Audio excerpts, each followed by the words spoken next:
Greetings, citizens, and welcome to Unknown.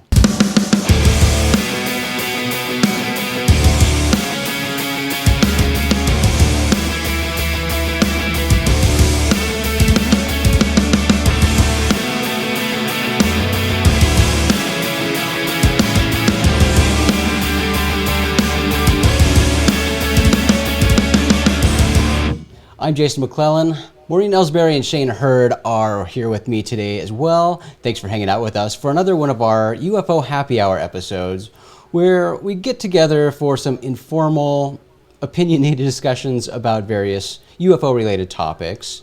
And today, some of the topics that we may get around to discussing are Japan's UFO policy, recent research related to possible life on Venus, and of course, James Fox's new film, The Phenomenon. But before we get to that, it's not happy hour until we get the drinks going. So, Maureen, what are you drinking today? I went a little bit boring. I am drinking a cab. That's not boring. And you know what? It's funny because I really was craving that last night because my wife and I decided to do a fun weekend, like end of week movie night. So we ordered in pizza, which, you know, we certainly haven't done any going out or a lot of ordering since the whole pandemic hit. So like ordering in food is an extra special treat. So we decided to get some awesome pizza last night, and we really wanted a bottle of wine to go with it. But we found out that we had no more wine left in the house. So a bottle of red wine is exactly what I wanted. We didn't have that. So, But that's the great thing right now in the pandemic. A lot of, at least in Washington State, you can order booze and beer and wine to go. So you should have just ordered a bottle of wine with the That's pizza. true. I should have. You know, I have done a couple orders from the booze store, from Total Wine. You know, nice alcohol shipment, but yeah, we were all out of wine this time. But that's okay. But today I'm drinking some Japanese whiskey, so it was a quick and easy thing to grab. So that's what I've got. And Shane, how about you, buddy? What magical drink do you have cooking today?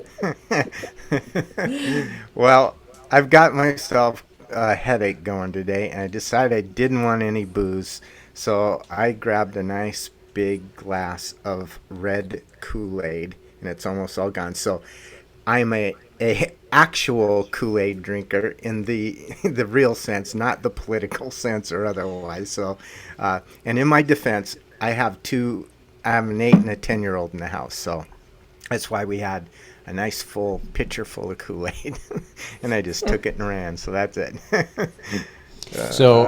I'm thinking that after today, I must create a T-shirt that says Shane drank the Kool-Aid.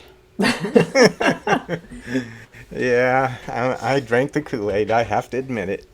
It's all right, Shane. You got it, bud. Well, enjoy the Kool-Aid. Cheers. Cheers. Cheers, everybody. Cheers.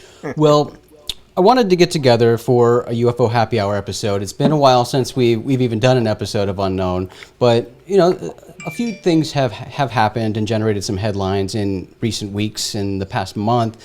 And we haven't had a chance to kind of discuss them together. So I just thought I'd mention a couple of them today and get your guys' reaction. We can talk about these casually and, see what you think. But the first one I want to talk about is this UFO policy that the Japanese government has sort of enacted. And, media outlets around the world kind of spun this in various ways. But overall, what we know is that the U.S. Secretary of Defense, Mark Esper, and Taro Kono, the Defense Minister of Japan, met in Guam back on August 29th. And they talked about all sorts of military things like strengthening intelligence and defense capabilities. They also discussed UFOs. And in early September, during a press conference, Minister Kono was asked if he had a UFO policy and if Japan was looking to cooperate with the U.S., being that they, supposedly, reportedly talked about UFOs during this recent meeting. Well, Minister Kono said that he planned to address a UFO policy soon and that he and Esper talked about it, but he wouldn't elaborate beyond that.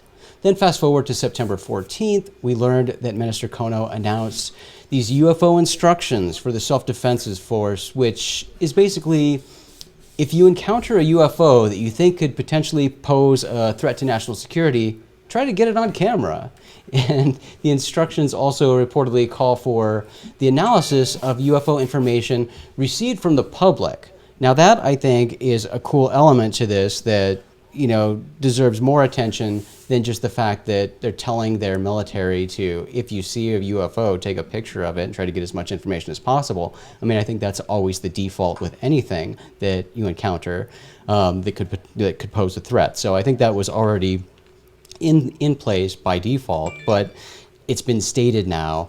But then this mention that they're supposedly going to analyze UFO information received from the public.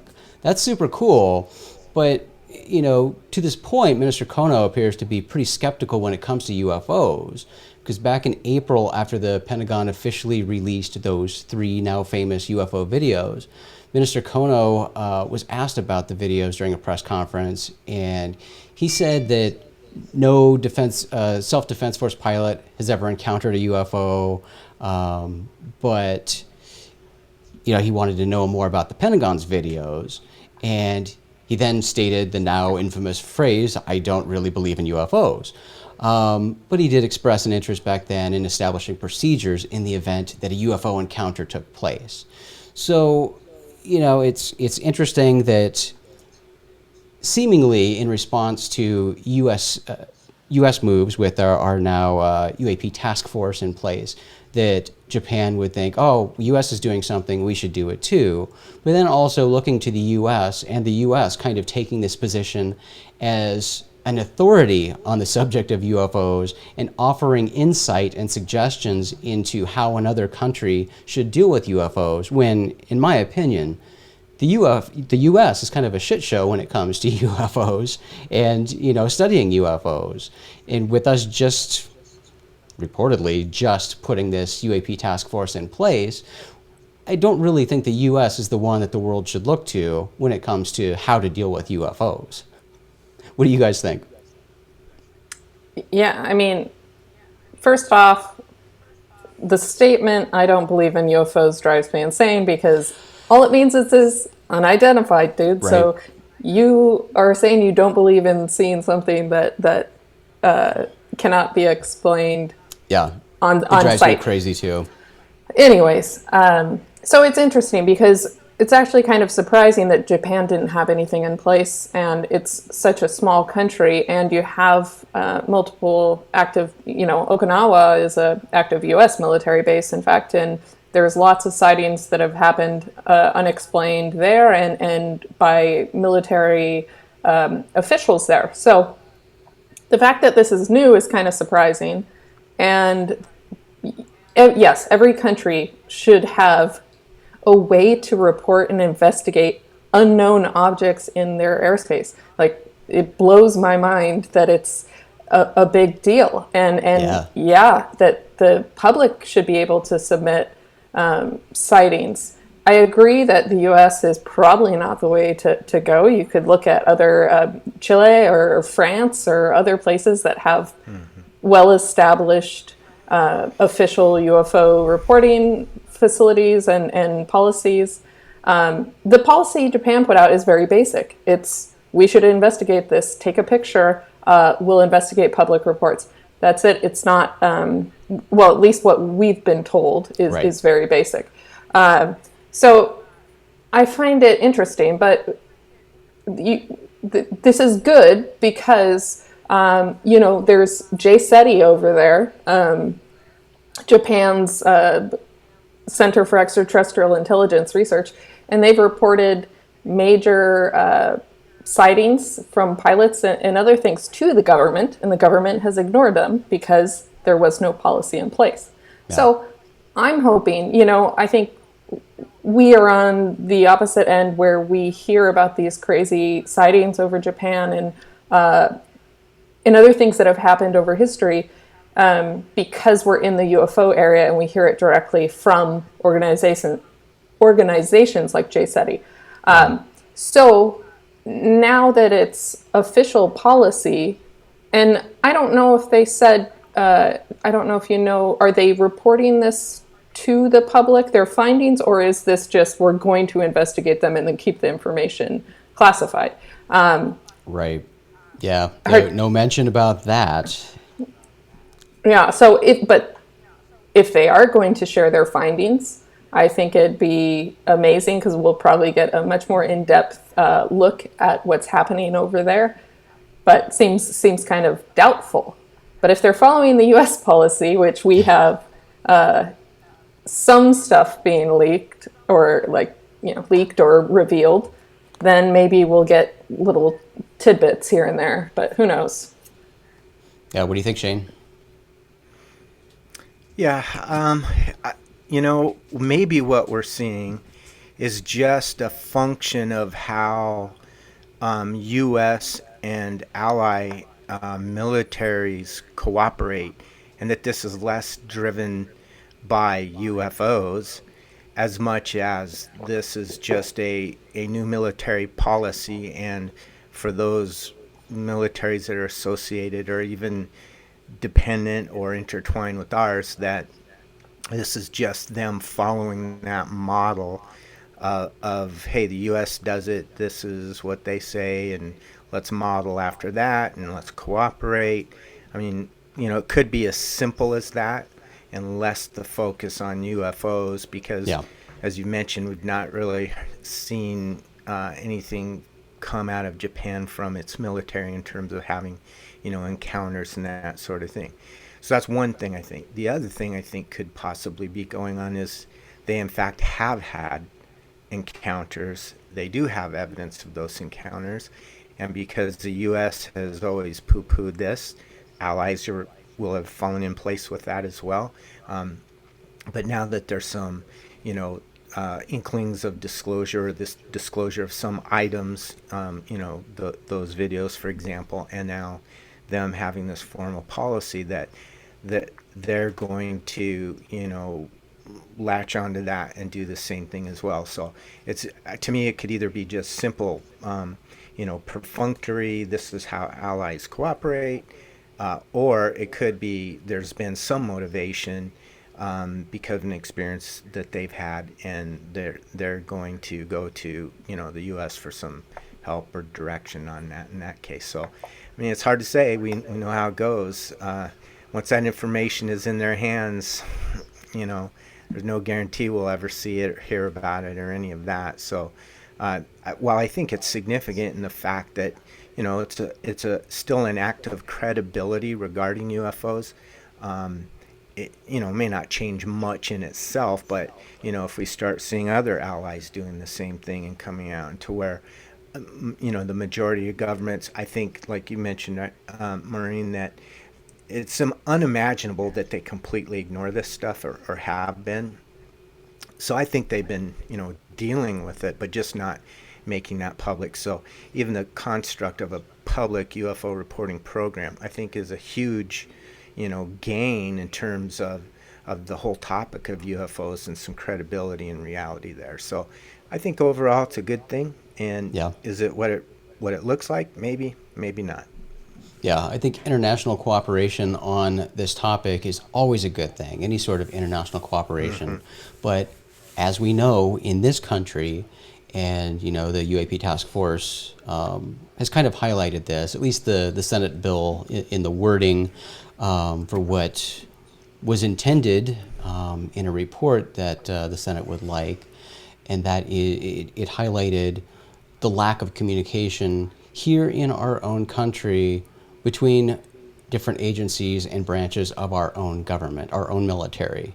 So it's weird, for us to be going and expecting some sort of great cooperation and communication with other countries when we can't even figure out how to do that here in our own country with our own government, our own military. So, I mean, communication issues are a big thing. We need to work on that in our own country, let alone with international cooperation. But I agree with you, Shane. I think international cooperation is always good on this topic, and it's needed because, as we know, this is a global issue. It's not something that's U.S. or Japan. It's the globe. We all deal with it. So we'll see what happens, but hey, glad other countries are, I won't say starting to, because we know that countries have always had an interest in this topic and have always investigated and looked into and researched UFOs, but taking a renewed interest, I guess, because you make a good point, Shane. I think based on the U.S.'s past poo-pooing of the topic, I think other people kind of take a lead from that and go, well, if they're not really going to take it seriously, then why should we? So we'll see. Hopefully it lights that fire and renews some interest. So I think it's a good thing. Yep. Well, let's move on to space. Let's go deeper into space. And you probably remember seeing the headlines about this, about life being discovered on Venus, which isn't quite the case. But on Monday, September 14th, the Royal Astronomical Society held a press conference where they announced the discovery of a rare molecule called phosphine in the clouds of Venus. And it's not really the phosphine itself that excited researchers, but it's the relatively large amount or quantity of phosphine, because here on Earth, natural things like volcanic activity and lightning can cause or generate phosphine, but only in small amounts. And according to researchers, the only thing on Earth that's known to produce phosphine in similar quantities that they found on Venus is things that are biologic in origin. So that's really cool and exciting. As with any research at all, you're going to have people who are against that research or find problems with that research and poke holes in it. And we've certainly seen that with this research. Not everybody believes what these researchers are suggesting that it indicates. But as some of these researchers, like astrobiologist Sarah Sager, pointed out during that press conference, the only way we'll know for sure if life is causing this is to actually go to Venus. And we'll do that soon. I mean, we have missions, planned for going there, for flying through the clouds, for trying to do some sample collection. Those things are underway. But the thing that surprised me with seeing something like this happen is the reaction from the UFO community, acting like this was something unheard of, something new, something that we haven't seen before, and it's a sign of drip, drip disclosure from the government that something bigger, some big announcement about extraterrestrial life is coming, because we've never seen this before where they make a big deal and have a press conference about the possibility of extraterrestrial life. And as we all know, certainly, and Maureen especially, you and I have covered so much astrobiology news over the past decade plus, and we've seen so many announcements like this, and it made this one seem tame, where we had NASA press conferences in the past 5 years or so where they really hyped it up, and they were really playing up that extraterrestrial card and teasing it, and even in the press releases announcing who the participants in the press releases were going to be, and these were people focused on intelligent extraterrestrial life and things like that. It'd really hype it up, and everybody would go crazy. You'd have the speculation, oh yeah, they're going to announce extraterrestrial life, they're going to announce extraterrestrial life. This has happened so many times over the years. We keep seeing it. This is certainly not a new thing. It doesn't mean it's not exciting. Now, all of this stuff is super exciting, but it's nothing new. So, Maureen, you kind of followed the explosion of headlines as this was happening. What did you think? Did you have flashbacks when you saw this stuff come out?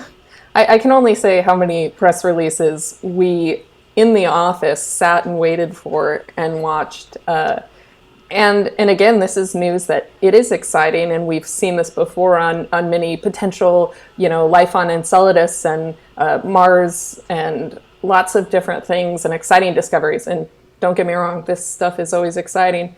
But is it what people are hyping up in terms of extraterrestrial life? No, we're looking at more microbial in the clouds, at least for the case of Venus. And these are not, particles would die when they hit the ground of Venus. Yeah. It's not like Venusian life that UFO aficionados have described in encounters. And so yeah, it's exciting. But I think what's more interesting is looking at it in the fact that they believe that water disappeared, like the oceans of Venus evaporated probably 700 million years ago, which is, in the grand scheme of things, not that long ago. And so life, they're speculating that life found a way to adapt and it moved to the clouds. And then you have Mars. And Mars, life adapted and potentially moved down underground into lava tubes or other places on Mars. And then we have Earth, and we're facing this big climate change. What the hell's going to happen here? I mean, granted, the oceans aren't going to disappear in our lifetime, but it's a projection of what will Earth look like. Are we going the route of Venus and Mars? So I find that interesting. Not necessarily that we're finding intelligent extraterrestrial life on Venus. That's not what this is about. But it is still extremely exciting and very interesting. How about you, Shane? I know you're a space nerd and you Yeah. love seeing stuff like this. Yeah. Tell me what you thought. Yeah. I think it was interesting. I didn't go bananas over it either. We've heard, inklings of this kind of stuff before. Like most recently, Oumuamua, for example. And what I find interesting about the whole topic is that scientists are floating the idea or explanation about it being life, which, as you guys mentioned, I know you guys are way more familiar with this than I am, but over the years, these sorts of things do pop up. And so, again, like Avi Loeb from Harvard saying, Oumuamua could have been an alien craft or probe. There was, different announcements. I think it was just a couple years ago, NASA come out and said, again, with the big news conference, we think we'll find intelligent life in 10 years, Before that, yeah, certainly with the Mars stuff and, other probes, Phobos and that whole thing where they lost the Russian craft, and there's that photo, and just, the suggestion of life is pretty remarkable from the scientific community. At least more than 10 years ago, it would have been kind of almost shocking. But now we're starting to kind of get used to that idea. And I think it really hovers around the fact that we have discovered so many exoplanets now that if you remember 15, 20 years ago, scientists would not admit life was anywhere. They just were super skeptical. But when those started popping up and then recognizing just how ubiquitous planets are, billions of them in our galaxy alone, that just the sheer odds say life, if it found a way here, it's had to found a way elsewhere. So that's kind of what strikes me with the whole issue. And I know they just a probe on the way to Mercury, I think in the last week or so, has flown by Venus, and they're going to try and check it out. So I haven't heard any results of that yet, but it is noteworthy and it is interesting. But like anything, I think, the explanation could be very, prosaic. It could just be, a chemical element there that, as we know already, it can occur in ways other than being life, like the volcanic stuff that you mentioned, Maureen. So, and, Venus is a pretty freaking weird place. I mean, it's 800 degrees Fahrenheit. It has, I don't know off the top of my head, but I know the pressure there is much greater. And especially the Soviet Union sent probes and stuff there in the past, and they just don't last long because of the harsh chemical elements in the atmosphere, the weight, the pressure, and the temperature. And so it's an extremely hostile environment. So I don't know, can life find a way? Maybe not. In the clouds, and that's what's cool about any of these planets, because they all have their weirdnesses to them, and Venus certainly, in the clouds, because it brings up images of Star Wars, Cloud City, and that's what they've talked about with Venus is, the possibility of having these cloud cities in the future because it's potentially habitable. They're in the clouds of Venus. Right. But, a lot of the research being done now is quite old, based on old data, because, for the past 10, 20 years, instruments have provided the data that suggests life on a lot of the worlds in our own solar system. And now we're seeing return missions and adaptations of what the scientists know specifically they want more data on to be able to prove or get closer to proving the existence of extraterrestrial life on these worlds. There's so many astrobiology missions happening right now, and missions that are planned for sample return missions, for just additional data gathering on all of these crazy awesome moons like Europa, Enceladus, Titan.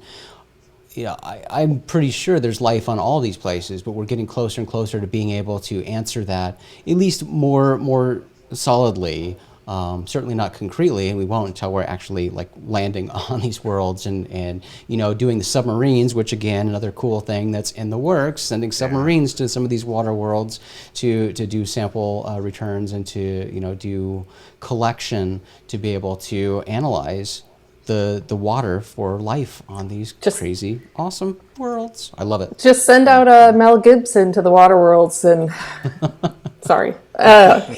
I know when I saw this Venus news, the first thing I thought was, well, maybe women are from Venus, actually.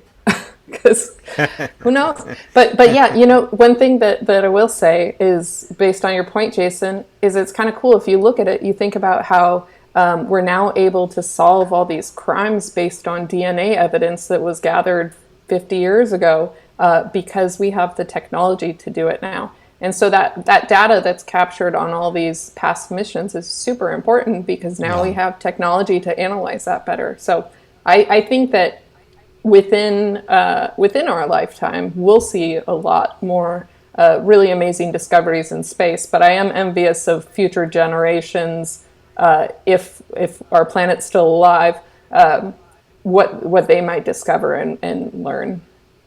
A lot's going to happen.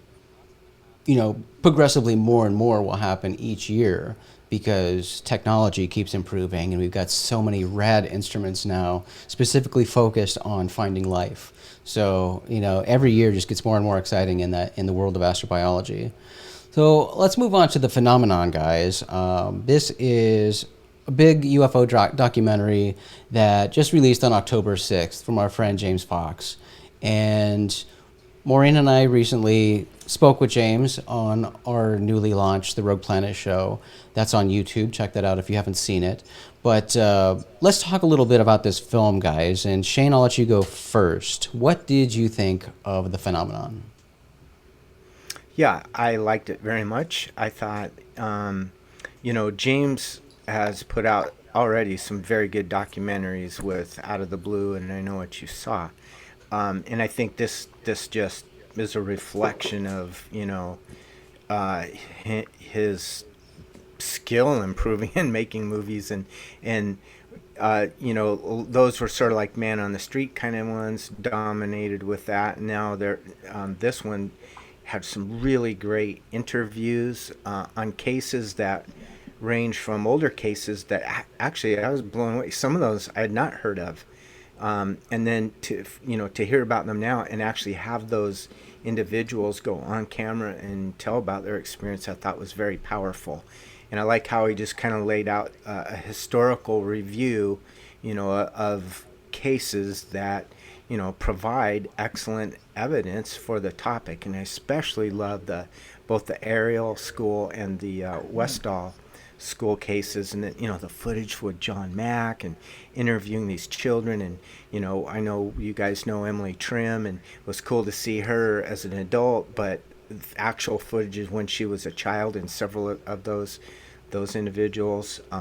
Just made it very very powerful testimony, I think is the way I would say it. And then the conclusions and the revealing of some more specific stuff on the nuclear contact. And I mean, he just did an absolute awesome job of hitting all of the right points in the UFO topic that produced meaningful, credible data and results. And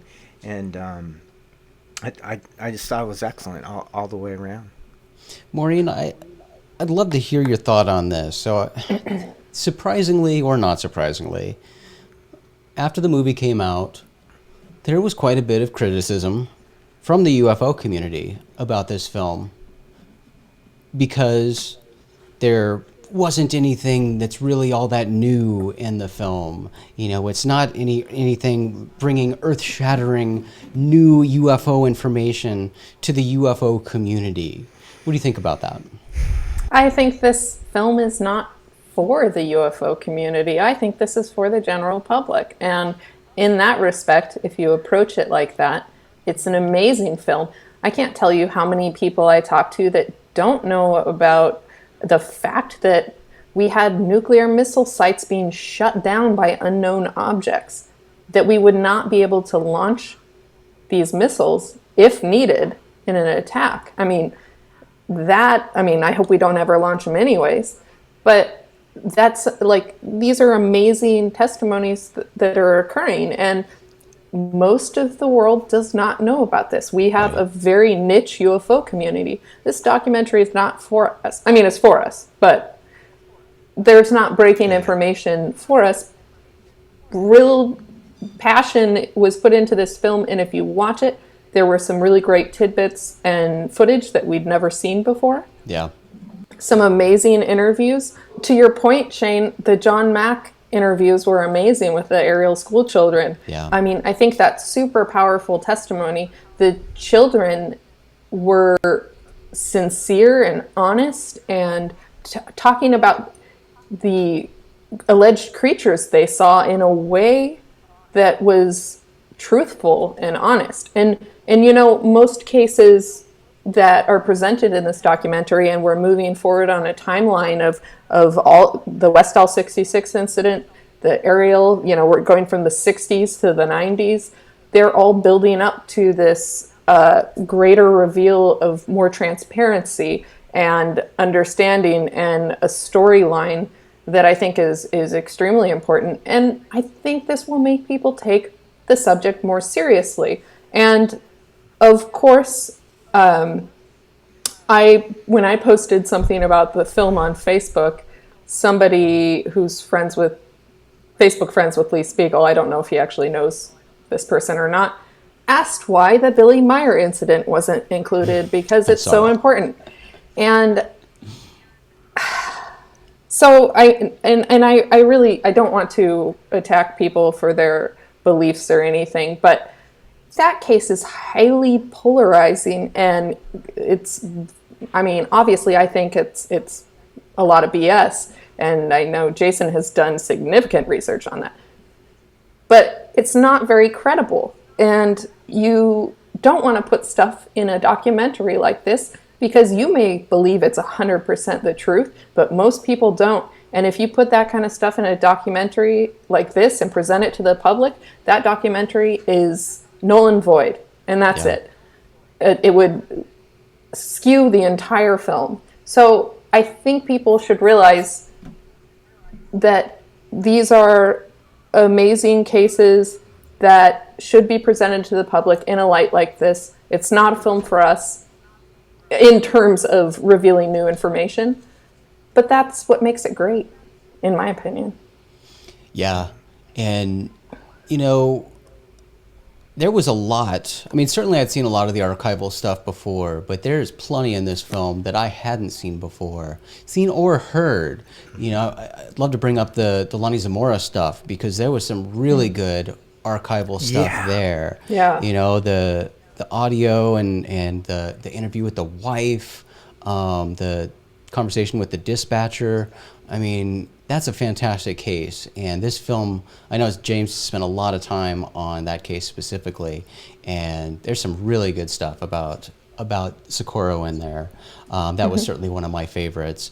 The school stuff, absolutely. A lot of archival stuff there, but talking with the people today and hearing their recollections today compared with back then, and hearing from some of the people who were adults at the time at these schools, that was amazing too, hearing from them. That was great.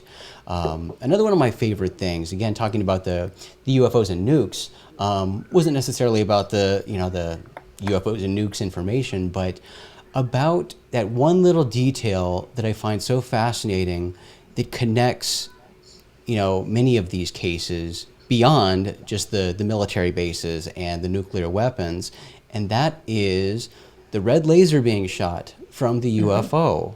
You know, we heard that from Malmstrom and from Ellsworth Air Force Base, but that's also Rendlesham. I mean, we've got these UFOs at these bases with nukes shooting down lasers at the ground, and that just is incredibly fascinating to me. You know, so there were moments like that when I was watching this movie where, you know, with UFO documentaries, I kind of passively watched them because, you know, it was just a lot of head nodding. I'm like, oh yeah, that case. Oh yeah, that case.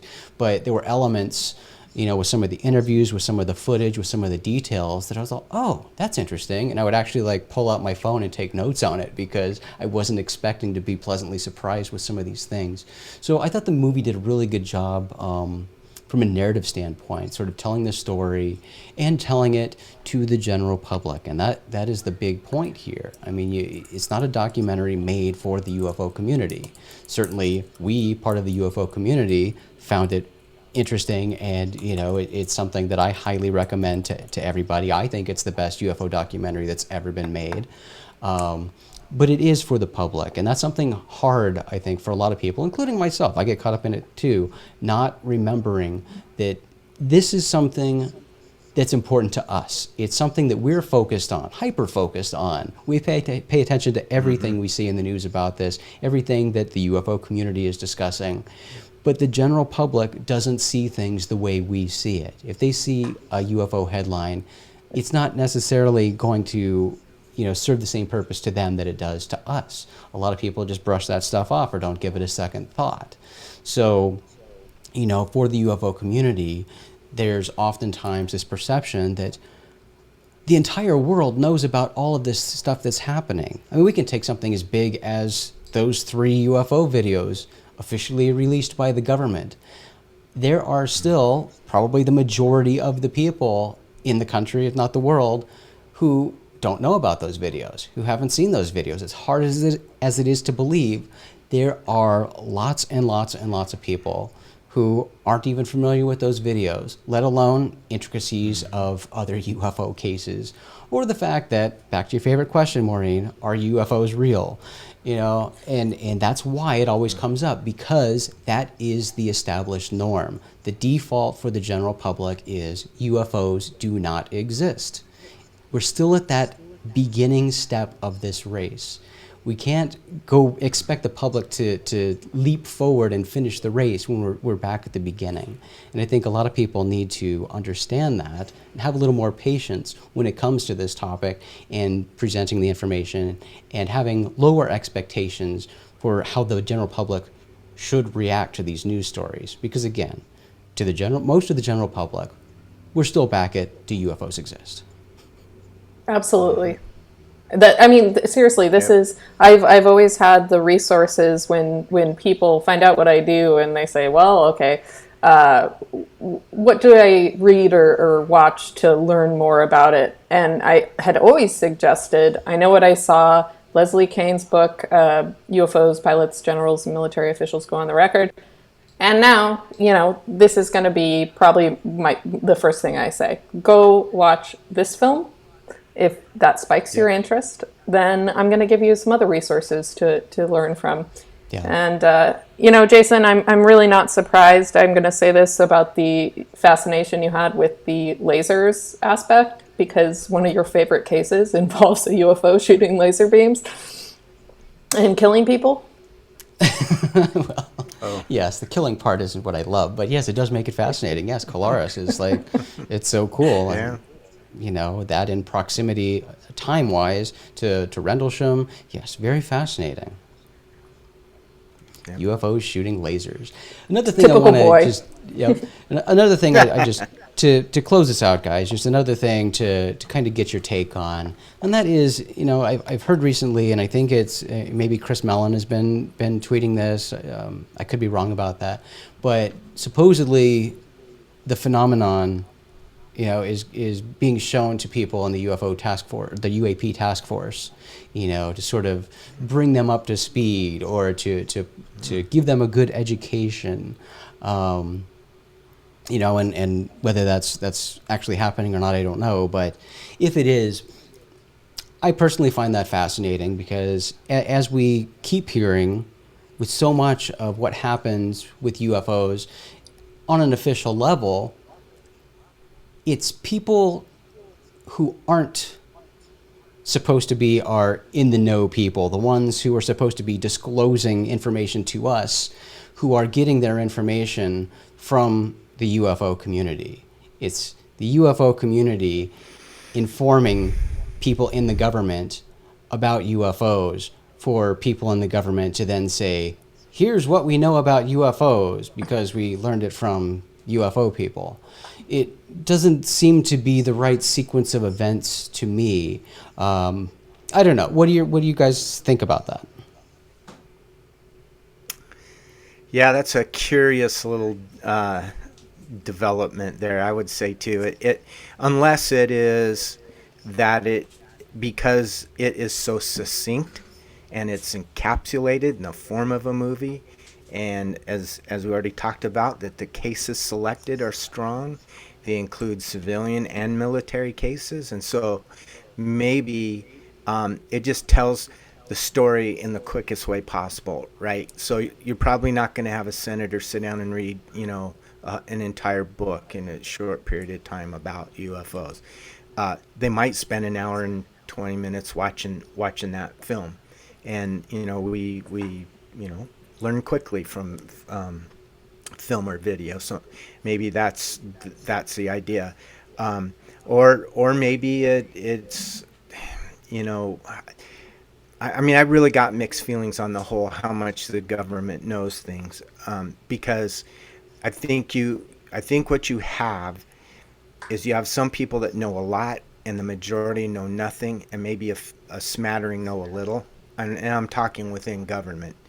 And as we already know from Lou Elizondo, that the receptiveness of individuals within government can be pretty narrow based on like their religious views or other things. Now you put those personal biases in, and then you add top of them their professional responsibilities, and there's no mistake, there's still the ridicule factor out there. So to me it's probably a blend of all those things.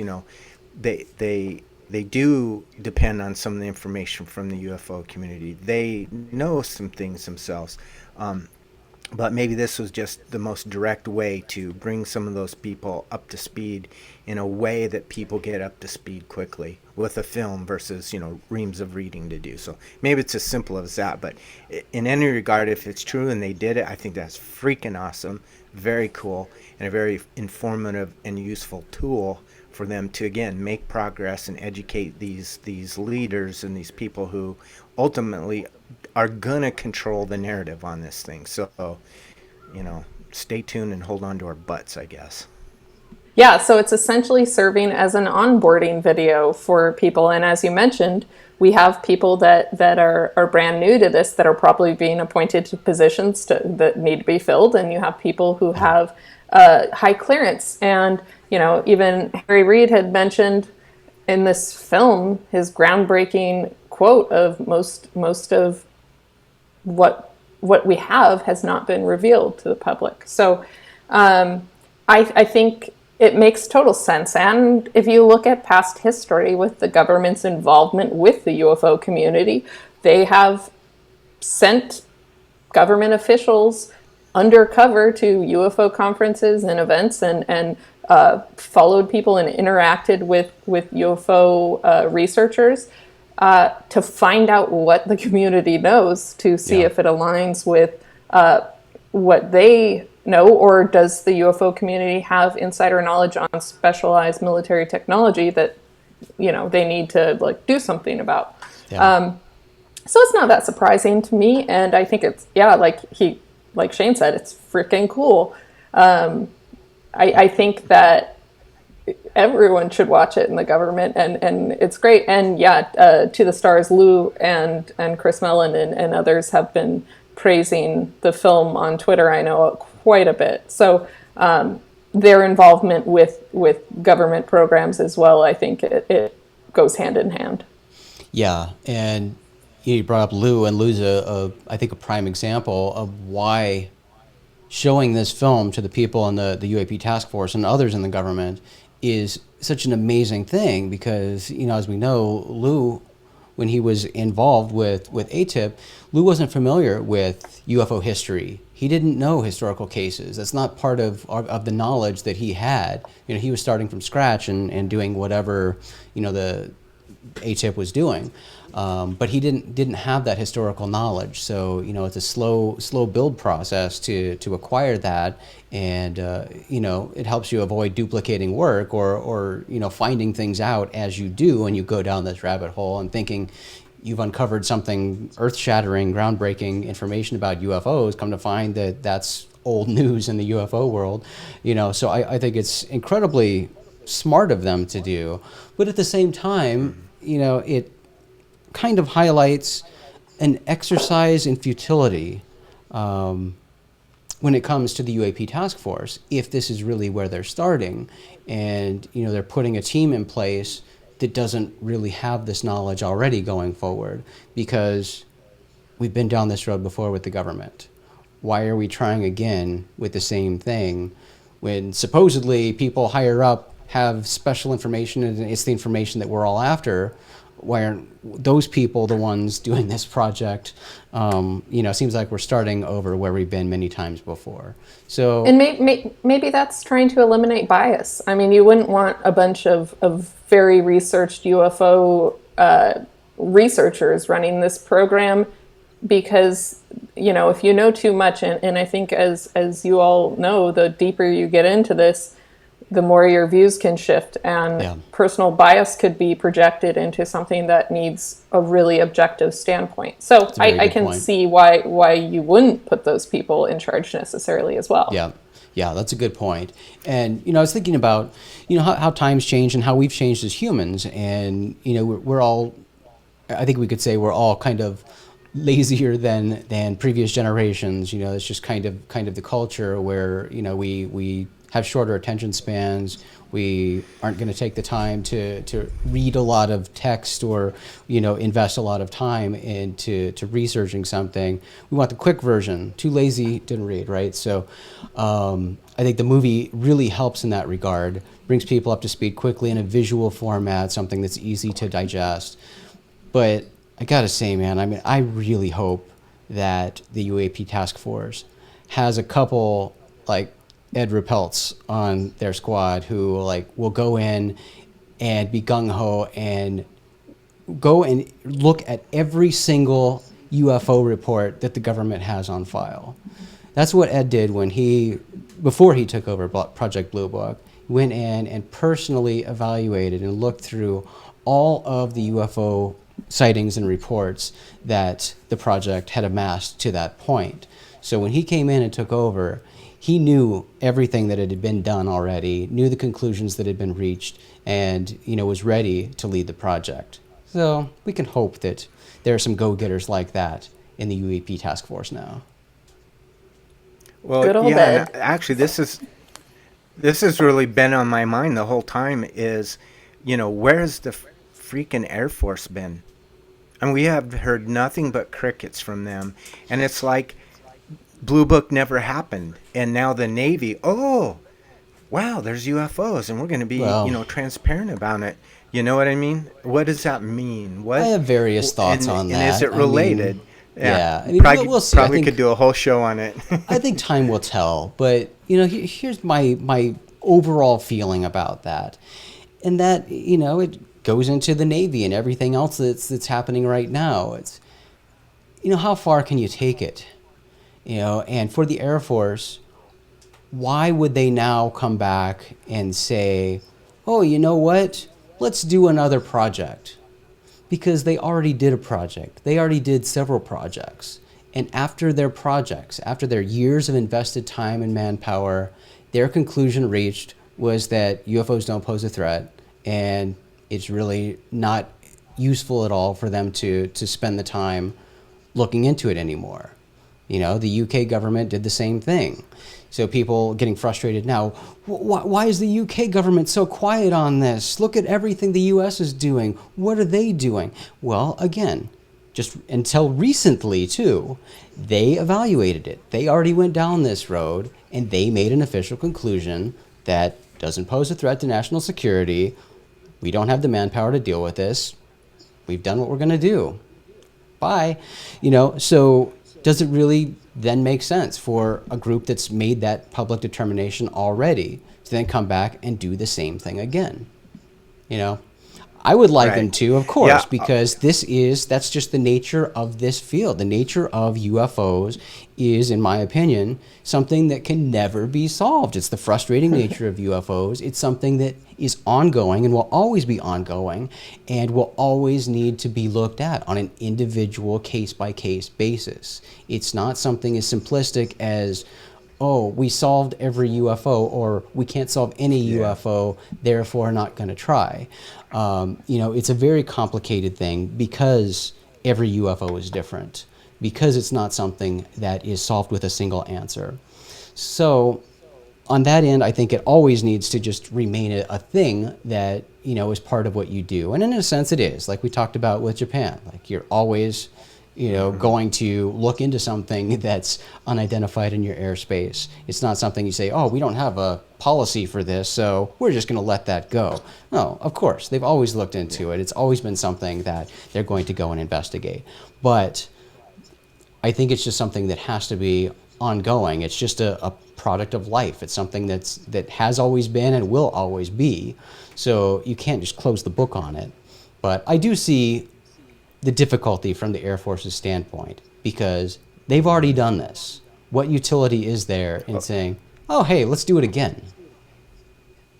No, I totally agree. And it's a freaking hot potato, and they dealt with it for 20 years. They're done. I do get that. But I just thought it was interesting, like Colonel Friend, his comments there about Blue Book. And I've always said this, that when do you stop asking a question?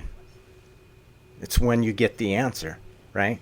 So he alluded to that as well with Project Blue Book, he had a pretty wry smile on his face when he said, they made a conclusion, and it wasn't the conclusion that you got formally from Blue Book at the close of Blue Book. So again, you stop asking a question when you get the answer. So I don't know.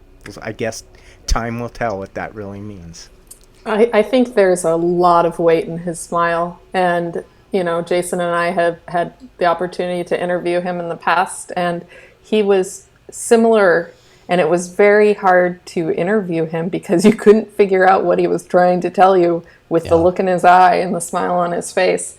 You couldn't tell if he was like mocking it or whether he was trying to tell you, I'm telling you, there's something wink, you don't know. Yeah.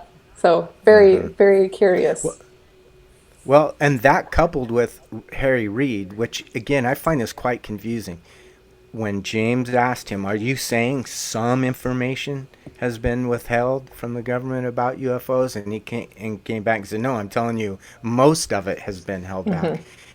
And yet, when the most recent New York Times article came out, he kind of poo-pooed the whole thing. I don't know I don't know how to explain that. How to justify his kind of playing back and forth. Maybe that's just politician stuff. I don't know. It very well could be. And maybe that's an episode we'll have in the future, and maybe a happy hour episode where we try to dissect the mind of Harry Reid and his comments on the subject. Yeah, fascinating. All right, guys. Well, let's wrap this up. Thanks for hanging out on our happy hour episode with us today. It's always fun when we get together. I love these. And citizens, that's going to do it for this episode. You can find more episodes of Unknown on all the major podcast platforms. And you can always find this show and our other shows at rogueplanet.tv, because Unknown is a Rogue Planet production. rogueplanet.tv is your home for all the strange. The show is at Unknown UFO Pod on Twitter. I'm at Acentric on Twitter. Maureen, where can people find you on Twitter? At Maureen Elsberry. Easy. And Shane? At Hurd Ranch. At Hurd Ranch. Thanks again for hanging out today, guys. I'm Jason McClellan. I'm Maureen Elsberry. And I'm Shane Hurd. Do us a favor, friends. Always treat the UFO subject with a cautious and responsible skepticism it deserves. Question everything. Have the courage to form your own opinions. Keep truth as your focus of your quest, even if the truth conflicts with your opinions. And, of course, stay strange.